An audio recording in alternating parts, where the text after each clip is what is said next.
4 મહિના પછી વિધાનસભા ચૂંટણી શિવસેના એનસીપીના 20 ધારાસભ્યોની વાપસી શક્ય। લોકસભા ચૂંટણીમાં મહારાષ્ટ્રમાં એનડીએને 24 બેઠકો પર નુકસાન થયું, જેથી ભાજપ સીએમ એકનાથ શિંદેની શિવસેના અને અજીત પવારની એનસીપીમાં બેચેની છે। ગઠબંધનને ડર છે કે જો લોકસભા ચૂંટણી જેવો માહોલ રહેશે તો આગામી 4 મહિના પછી યોજનાર વિધાનસભા ચૂંટણીમાં હારનો સામનો કરવો પડી શકે છે।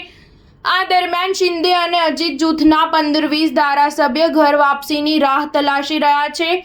એનસીપીના છગન ભુજબલ, શિંદેના મંત્રી અબ્દુલ સત્તારે સંકેત આપ્યા છે। મોદી કેબિનેટમાં એનસીપીને સ્થાન ન મળતા અજીત જૂથમાં અસંતોષ વ્યાપી ગયો છે। મહારાષ્ટ્રમાં ઓક્ટોબરમાં વિધાનસભા ચૂંટણી છે।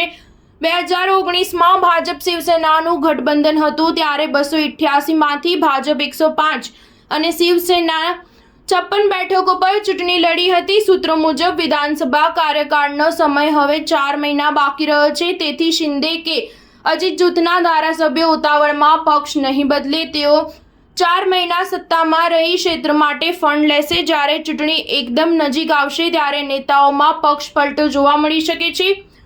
પાર્ટી તોડવા બદલ લોકસભા ચૂંટણીમાં શરદ ઉદ્ધવને જનતાની સહાનુભૂતિ મળી, તેમનો સાથ આપવાથી કોંગ્રેસને પણ ફાયદો થયો। લોકસભા પરિણામમાં નજર કરીએ તો 288 વિધાનસભા ક્ષેત્રમાંથી 150 પર ઇન્ડિયાના વોટ વધારે રહ્યા। આ દરમિયાન શરદ પવારે અજીતના 30 ધારાસભ્યો ટાર્ગેટ કરતા તેમના વિરુદ્ધ મજબૂત ઉમેદવારો ઊભા રાખ્યા। અજીતના કેટલાક વિધાયકો ફરી પવાર પાસે આવવા માંગે છે। પરિણામ બાદ અજીતની બેઠકમાં 5 ધારાસભ્ય ગેરહાજર રહ્યા હતા। સ્ટાર ન્યૂઝ 7 હંમેશા સચ્ચાઈની સાથે।